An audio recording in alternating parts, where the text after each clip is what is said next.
On December 5th, 2024, Marlon Zanin, a felony probationer, appeared before Judge David Fleer at Harris County Criminal Court in Houston, Texas, for a probable cause hearing.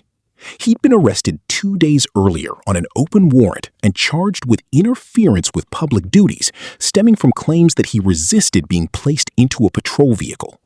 His attorney, Gregory Siros, brought a constitutional challenge to the hearing, arguing that the law itself was written far too broadly, giving officers what amounted to nearly unlimited discretion in deciding what actually counts as a crime. Judge Fleer had his own questions about how the arrest unfolded, and the body camera footage was set to provide the answers. 2024, officers were dispatched to the HEB located at 4955 State Highway 6 regarding a disturbance in progress. Officers received 4 calls, all from witnesses who stated the defendant was arguing with and assaulting a female. While en route to the location, officers observed the couple at the intersection about 0.1 miles away from the HEB where the original call was located. Observed what? They saw the couple at the intersection. Okay, they saw. Okay. Yes, Judge. The defendant was uncooperative with officers. The defendant advised he and the complainant were involved in a verbal altercation and stated he threatened her, saying he would slap her. When officers advised the defendant that he was in custody for an outstanding warrant, he got upset and began to yell.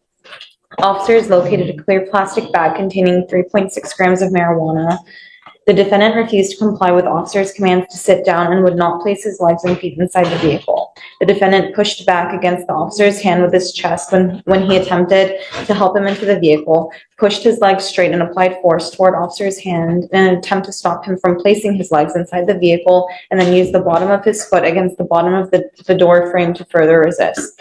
The defendant refused to speak with officers and would not cooperate with the investigation. All witnesses on scene heard the defendant threaten to hit CW, and another witness stated she observed the defendant push the complainant in the chest and face with 2 open hands. He does have an active felony warrant from the Fort Bend County Sheriff's Office for aggravated assault with a deadly weapon. But he has an open ag assault somewhere else too? In Fort Bend County, Judge. My understanding is it's an older case. At that time? Yes, Judge. May I respond to all this, Your Honor? Sure. Please. Where's the interference? Okay. Well, they're putting him in a car and he's like going blank. It's not interference with public duties. If they're sitting there saying they have a marijuana charge they could have done, is it a resisting? Maybe, but it's not an interference with the public duties. They said he didn't talk. He doesn't have to talk to them. And they're 0.1 mile away from the location. So for what? Well, okay, I get that. But so we have what we have. We've got a disturbance at HEB. Cops go there. Okay. They start to talk to him, and I guess at that point says, "Hey, man, I'm going to slap her." So at that point, I mean, that's what we have. Okay. Right? Mr. Zenon, there's always 2 sides to the story. I get it. This is just probable cause. It doesn't mean that you're guilty of this offense. It's just probable cause. That, in and of itself, is it enough to continue an investigation? And it is, because it's a potential terroristic threat, right? So they have enough to go forward to investigate. They start investigating, and then they find that you have a felony open warrant. And then they find there was something else was there another warrant that you said? It's the aggravated assault. But Judge, I also would like to point out that but they end up putting him in the car. And at that point, he basically just goes plank like this, for them being unable to effectuate an arrest. And Judge, I don't think that's an interference. I don't. I mean, I think the intent of the law within itself is that if you're interfering with their investigation for something else. He did not interfere with anything. Hold on, let's read the code. Let's read it, because I mean, there's no better way. Let's read it. Hold on. I'll give you. All right. Let's pull up the code. Intake could have taken some other things, but Well, certainly they could have taken a whole myriad of. I mean, you're lucky they didn't charge you with assault of a peace officer. There's a whole host of other charges that they could have put on. You know, but they didn't hit. They took the one that I do not believe applies here. Let's read the code. Okay. Let's see what the code says, because you know there's multiple ways that a charge can, you know, that you can charge someone with facts, right? There's multiple ways that can. You're right. It could have been like a resisting, you know. But The defense attorney takes an unexpected approach here. Rather than disputing what actually happened in the parking lot, he goes after the law itself. His strategy is straightforward. If he can convince Judge Fleer that the statute is unconstitutionally vague, the charge falls apart entirely. No need for body camera footage, witness testimony, or a trial. The focus shifts from what Zenon did to whether the law itself is even valid. Still, it's a risky move. Texas courts have heard this same argument before, and they've consistently sided with the state. Siros knows that history, so why push forward anyway? Because once Judge Fleer reads the statute out loud, the sheer breadth of its wording becomes hard to ignore. Interrupts, disrupts, impedes, or otherwise interferes with a peace officer. Language broad enough to cover almost anything imaginable. If the judge agrees that this leaves ordinary citizens with no clear way to know what's legal and what isn't, the case could end right there. That's exactly why they're about to pull up the statute and go through it word by word. okay, you ready? A person commits an offense if the person with criminal negligence interrupts, disrupts, impedes, or otherwise interferes with, number one, a peace officer while the peace officer is performing a duty or exercising authority imposed or granted by law. Two, a person who is employed to provide emergency medical services, a firefighter. Number three, for an animal under supervision. Now, so I guess it's a person, it interrupts, disrupts, impedes, or otherwise interferes with, number one, a peace officer while the peace officer is performing a duty or exercising authority imposed or granted by law. That is the vaguest thing I've ever heard in my life. I mean, come on. It is. I agree Okay, with so that. that the cop can claim anything is interfering with public duties. I mean, constitutionally, that is the vaguest thing I've ever heard of. Judge, that's the statute, that's the penal code. You'll find no argument with me, right? It is pretty vague. Yeah. It is. He's got bigger issues. I mean, they should have taken the other charges, my whole point. I mean, but he's disrupting the officer while he's trying to discharge a duty, right? The officer's trying to arrest him and put him in the car, and he's not letting him do it. I mean, that's assuming they even had the right to do that. I mean, he's 0.1 It's an miles open away. felony warrant. They didn't even know about the warrant. They didn't know about the warrant till after. So, I mean, that comes after all of this. They're saying, go ahead. I didn't even give you a chance to talk. No, you're okay, Please. Judge. They were investigating the assault, Judge, is what the threat that he admitted to making. So it was an active investigation, and then when they were detaining him, he was resisting arrest, is what it seems like. And that's why it was charged with interference with public servant. And there were also 4 911 calls that were made about this couple arguing. Mhm. I mean, that's what they were investigating. And the witnesses all described They put him, the I guess, defendant. did they put him under arrest at the time when he said that he was making that threat?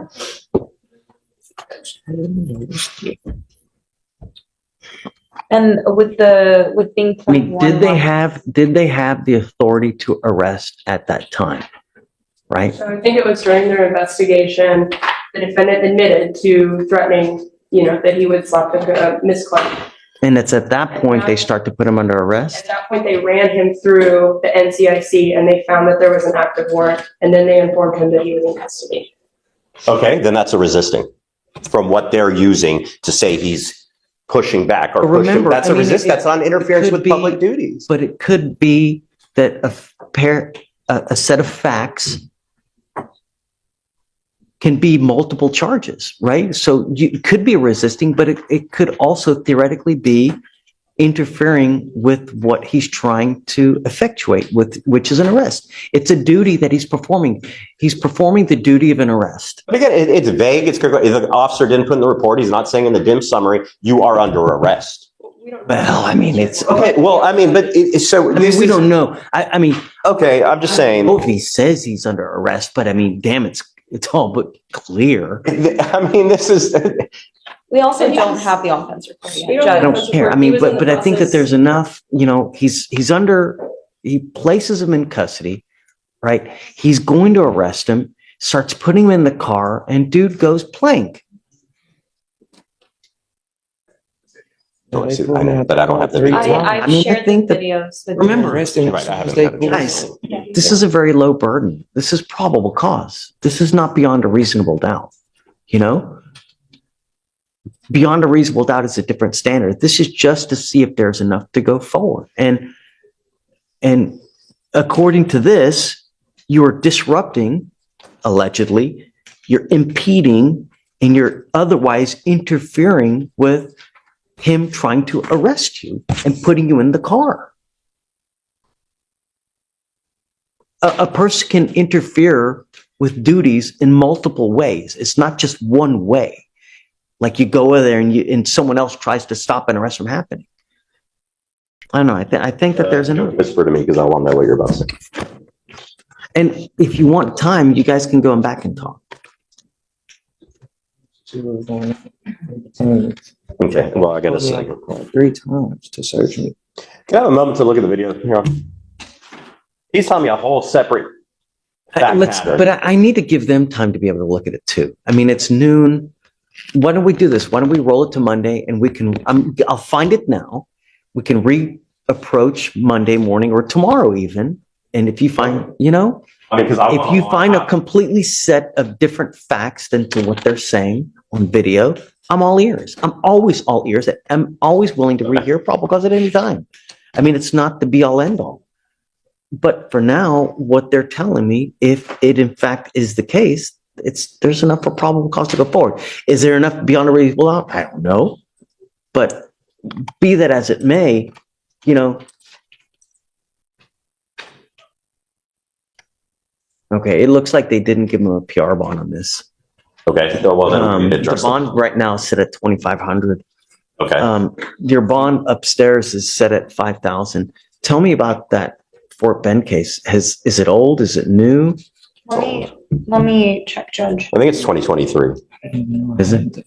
I don't know. I mean, because it looks like you got on probation in October of this year.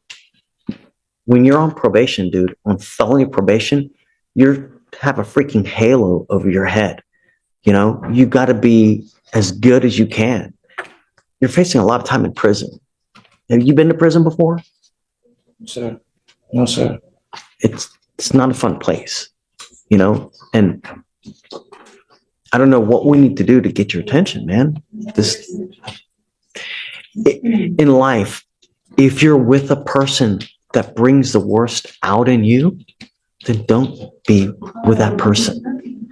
There's a gajillion and one fish in the sea, but how can a person get you so wrapped around your finger to make you, you know, just go.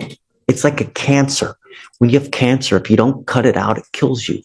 This is killing you. I can contact Fort Bend, Judge, and get more information. Well, it doesn't matter. It's neither here nor there.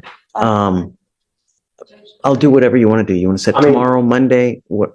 I'll watch it today and come back tomorrow if you want. Yeah, I mean, if you want. Surely. You have it? We have the camera, the body camera. I just shared. Okay, so They just shared it. Yes. let's roll this to tomorrow. You guys take a look at the video as well. Be prepared, and then we can reconvene tomorrow. For purposes of now, I'll find probable cause, and then we can regroup again tomorrow. Okay, thank you. Yeah. Okay. All right, Mrs. Zenon. Hey, come on. See you tomorrow. See you tomorrow. Probably gonna agree to disagree here. But I would like for you to watch like the 2 minutes of the video that I think. So, Judge, I also, because you had this question yesterday, I called Fort Bend and they confirmed it. The Fort Bend County aggravated assault with a deadly weapon, it's just sealed, and that's why I didn't pop up. It's just what? It's sealed at the moment. Sealed. Is it a new case? Is it an It old was just case? filed in November, Judge. Wow. But the offense date was in March. Okay, so that's what I'm asking. It was the offense date was March of 24. Yes. So it was allegedly committed prior to, now nevertheless, it's still a It warrant, was, but how on earth has it never been? it's because, so they'll unseal it whenever an arrest happens, Judge. The case was filed. He had 2 other charges in this county, even that he caught even after that one. I'm so confused. You know that Fort Bend knows that there's a felony warrant, a dangerous felony warrant. and they failed to execute that warrant over and over. He's been on probation. He's been meeting with his. Dating in here that he's got on 2 years probation for, and then had also a UCW here that he caught after that, and another assault of a pregnant person that he caught here after that, and then another UCW that he caught here after that. So he had just a string of cases, and I mean, the list goes on. But there was just a string of cases that he caught even after that, so I guess they just never, I don't know. I will tell you the shenanigans from my experience that Fort Bend does. So if they think they're going to TDC, I have seen them let them go to TDC, wait till they even make parole or discharge or finish that sentence, right? And then they're out and they go, oh, now we're going to file you. And then parole goes, oh, now we're going to revoke your parole. Those are the shenanigans that I've seen. Judge, and this has been going on for years out there, like prior administration continuing. But I mean, I guess ultimately at the end of the day, even if that happens, like, let's just say the parole board's going to look and see that was like extremely old, right? I would have the first time he failed. I'm not going to read it. It doesn't matter. Okay. As in, I mean, it doesn't matter. It's on video. So I'll make a note. Okay. Parents required, but no. correct. If he pays. It's on video, guys. Like, I watched it. I'm not crazy. Like, this, it's on video. Sorry to keep Let's debating. talk to Judge about it. Okay. You're still upset? Yes, I watched the video and I'm even more upset, Judge. So Judge, we just want to address some of the questions that defense and you had yesterday. Defense was saying that he felt that interference statute was overbroad. We found case law saying that it's, or vague, that it's unconstitutionally vague. We found case law saying that it's not unconstitutionally vague. It's from DeContal versus State. I've tendered it to defense. Can I approach Sure, Judge? I gotta imagine that if it was unconstitutionally vague, someone would have challenged it and it would have, Well, maybe they haven't had my case yet. Okay. and, I'm happy for you to make new law, always. Why are you saying that there's no PC in this case? Is there a PC for something else? Yes. Is there for the interference with public duties? No. I mean, because it's on video, it didn't happen, Judge. Like, so they get calls. Siros just lost the constitutional challenge, but he's shifting to a stronger argument. The state charged Zenon under Section 38.15, interference with public duties. Instead, Siros is arguing that what actually happened only fits Section 38.03, resisting arrest. The distinction matters because it comes down to force. Resisting arrest requires actively pushing back against an officer physically, while interference can apply even to passive actions that simply disrupt an officer's ability to do their job. Judge Fleer is about to break down exactly what each statute requires and whether the prosecution can actually prove its case. And that determination will decide whether Zenon walks free or faces conviction. The body camera footage is about to give the judge a clear picture of what really took place. A disturbance, whatever. You're telling me the fact that they're saying he goes plank in the car while He doesn't. being arrested He doesn't does happen? not go plank. It's on video, Judge. Would they say he uses his, I guess he uses He's in his, handcuffs. The officer has to place his hand on the chest of the defendant to get the defendant to sit back in the car. He also has to grab his legs and push them back into the car. We also watched the video. We watched the video and we have a timestamp, Judge. could it be that okay, so I know that a lot of times when they're putting a defendant into the car, they need help, right? They're unable to do it by themselves, or is he actively resisting getting into the car? He tried exiting the vehicle, Judge. And No, that's why they had to push him back into it. He leans forward. He's yelling at his mom, record, call. The third time they have taken him out. This is 3 times. They put him in the car and they take him out so they can search him. The cop is sitting there going, oh, well, search him again. We can search him 20 times. If you feel you need to search him 20 times, search him 20 times for your safety. The cop doesn't even know what he's charging him with. DA hasn't been caught. The cop's sitting there going, we're getting you for resisting transport. Resisting transport. That is what the cop thinks he's taking of it. DA, Officer Singh, it's a 27-minute video. Okay? At no point is the DA's office called to this point. Okay? That happens after. Fine. For an assault, they can argue. I can argue case law. Ford v. State, specific articulable facts of crime may have occurred. Fine. They are there on an assault. Okay? They didn't take an assault. So then they detain him, right? They find that he has the warrant. So, okay, you're taking him in on the warrant. Fine. Judge, it's common for officers to conduct an investigation before they call intake. That's not an abnormal Yeah, thing. I mean, that's neither here nor there, but the question is he impeding the arrest or the function of arrest? Because I guess that you guys are basing the interference on the fact that he's not allowing him that, what's his name again? Xenon, Your Honor. Mr. Xenon is not allowing the officer to arrest him by putting him in the car. Respectfully, Judge, the officer doesn't even have to be arresting him. They just have to be looking into any legitimate matter. And then he's interfering with that. And I will say, if he'd already been in the car 3 times, like defense pointed out, I would think he wouldn't need help getting in. So to us, it appears as though he's trying to push out. The officer has to put his hand on his chest to push him back into the car and then take his legs and place them into the car. He was cooperative the whole time. He's on his mom. If anyone's aggressive, it's the cop from the beginning. Judge, And I ask at the court's discretion, watch the video. You only need to watch like 2 minutes, the 13 to 15 minute mark, Your Honor. I mean, that's all you really need to watch on this. Judge, Watch or no? We can watch the video, Judge. Cue it up. Let's watch. Can you put it on the screen somehow? So we can all watch? we can just go to the back and watch it. Do you want to hook it up? I don't, because he has issues hooking his computer up to the technology. Can you load up on yours? The whole video, or did you No, want to? just the relevant portion. I don't need to see the whole thing. No, just that part that's relevant. You know, I guess if you wouldn't just put it right there and just turn it around. Yeah, just put it up Right there. on the table.